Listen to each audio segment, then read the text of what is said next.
कक्षा 9th विषय सामाजिक विज्ञान, भारत स्थान वस्तु रचना और भूपृष्ठ भाग 2 में जानी जयदेव। इस पाठ के अंतर्गत हमने पाठ को पूर्ण कर लिया था और इससे पहले वाले वीडियो के अंदर हमने लेटेराइट मिट्टी, पर्वतीय मिट्टी और मरुस्थलीय मिट्टी की जानकारी प्राप्त की थी। अब इस पाठ के अंदर हमें कुछ प्रश्नोत्तर के बारे में क्या करनी है, चर्चा करनी है, जो तुम्हारी किताब के अंदर स्वाध्याय के तौर पर दिया गया। तो इसके अंतर्गत प्रश्न है कि हिमालय पर्वत श्रेणी में कौन कौन से मुख्य दर हैं। हिमालय पर्वत श्रेणी के अंदर कौन कौन से मुख्य दर है। तो कौन कौन से मुख्य दर है, जब हिमालय की पर्वत श्रेणियों का हम लोग अध्ययन कर रहे थे तब मैंने उन दरों के बारे में जानकारी दी थी। तो कौन कौन से दर है हिमालय की पर्वत श्रेणियों के अंदर, याद करो। बृहद हिमालय के अंदर देखा था जेलापला, नाथुला और शिशकिला, ये पर्वतीय दर आए हुए हैं। उसके पश्चात दूसरा प्रश्न है रेगोलिथ। तो किसे कहते हैं रेगोलिथ।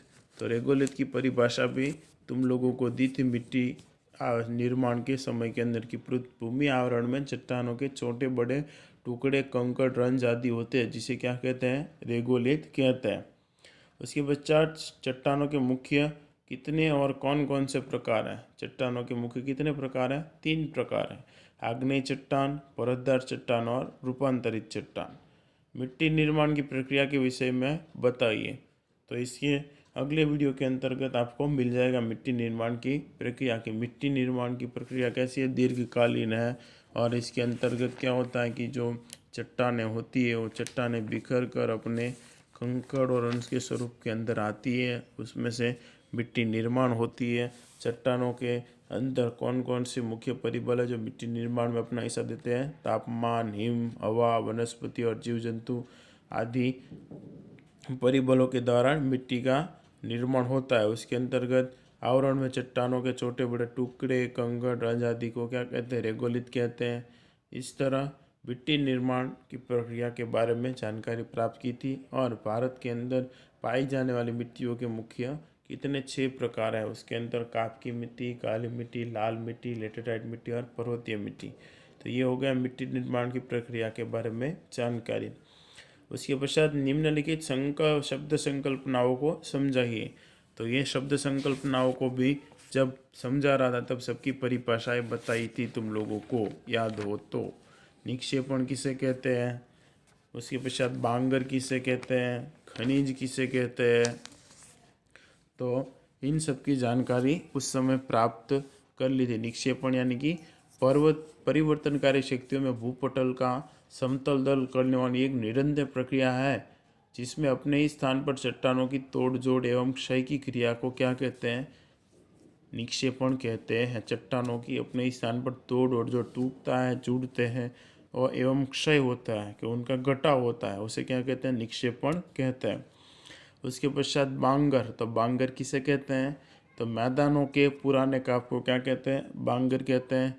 खनिज, तो प्राकृतिक कार्बनिक क्रियाओं से तैयार होने वाले कुछ निश्चित रासायनिक संरचना वाले पदार्थों को खनिज कहते हैं। उसके पश्चात चट्टान, ये क्या, उससे अधिक खनिजों से बने संगठित पदार्थ को चट्टान कहते हैं। मिट्टी, तो जैविक और अजैविक द्रव्यों से बनी पृथ्वी की पपड़ी के ऊपरी पतले स्तर को मिट्टी कहते हैं।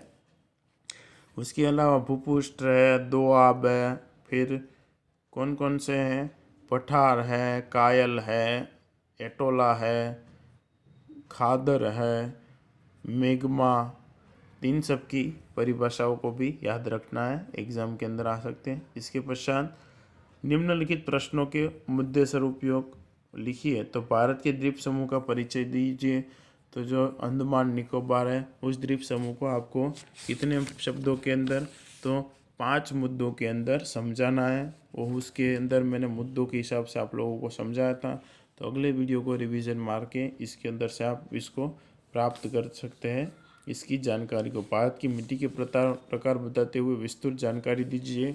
तो इसमें भी हमारे लास्ट के जो 2 वीडियो है मिट्टी के काप की मिट्टी, काली मिट्टी, लाल मिट्टी, लेटेराइट मिट्टी, पर्वतीय मिट्टी और मरुस्थलीय मिट्टी, इन 6 मिट्टियों के नाम लिखने हैं और किसी 3 मिट्टियों के बारे में जानकारी देनी है। तो ये हो गया मिट्टी निर्माण या मिट्टी के प्रकार की जानकारी। फिर उसके पश्चात खनिजों का वर्गीकरण। तो खनिजों का वर्गीकरण भी 3 हिस्सों के अंतर्गत किया गया था कि पहला धातुमय खनिज, दूसरा अधातुमय खनिज और तीसरा है संचालन शक्ति हेतु खनिज। तो इन तीनों के नाम लिखने हैं। उससे पहले खनिज की परिभाषा लिखनी है, फिर उसके तीनों प्रकारों को लिखना है और इसके अंतर्गत जो जो उनके उदाहरण दिए गए, सोना, चांदी, चूना, पत्थर, कोयला, खनिज तेल आदि के बारे में जानकारी प्राप्त करके फिर वो लिखना है। वो अगले वीडियो के अंदर आप लोगों को मिल जाएगा। उसके पश्चात नीचे कुछ विकल्प दिए गए तुम्हारी किताब के अंदर, तो उन विकल्पों को तो आप लोग आसानी से किताब में से पढ़कर आंसर दे सकते हो, ठीक है, या फिर वीडियो के अंतर्गत भी उनको दर्शाया गया है। तो आप लोगों को और कोई भी प्रश्नोत्तर के अंदर दिक्कत हो तो बता सकते हो। इसके अलावा इस पाठ के अंतर्गत जो नक्शा पूर्ति आती है, तो नक्शे के अंदर आप लोगों को तो एक तो पहले मिट्टियों का स्थान दर्शाना है। उसके पश्चात अगर पूछे कि भाई उत्तर का मैदानी प्रदेश कौन सा है, पर्वतीय प्रदेश कौन सा है, प्रायद्वीपीय प्रदेश कौन सा है, तटीय मैदान कौन से, द्वीप समूह कौन से हैं, तो ये भारत के नक्शे को देखकर द्वीप समूह बोले तो अंडमान निकोबार जो बंगाल की खाड़ी में है वो, लक्षद्वीप जो अरब सागर के अंतर्गत है उसको दर्शाना है। उसके पश्चात मिट्टियों के हर एक स्थान विस्तारों को भी बताया था, तो उन स्थानों और विस्तारों के आधार पर उनको दर्शाना है। उसके अलावा खनिज तत्व, तो खनिज तत्वों के अंदर भी नीचे एक कोष्टक दिया गया है जिसके अंदर खनिजों का नाम और वो खनिज कौन कौन से राज्य में मिलते हैं उसके बारे में भी कोष्टक है। और इसके अलावा जो तुम्हारा नक्शा है उसके अंतर्गत भी तुम लोग उसको दर्शाना है। फिर भी अगर पाठ को समझ में ना आया हो, कहीं पर भी कोई प्रॉब्लम रह गई हो, तो आप लोग इस प्रॉब्लम की सॉल्यूशन भी हो सकता है, ठीक है। एक स्कूल के नंबरों के अंदर आप कांटेक्ट करके या फिर हमारी जो यूट्यूब चैनल है उसके अंदर कमेंट बॉक्स के अंदर पर भी लिख सकते हो। धन्यवाद, थैंक यू।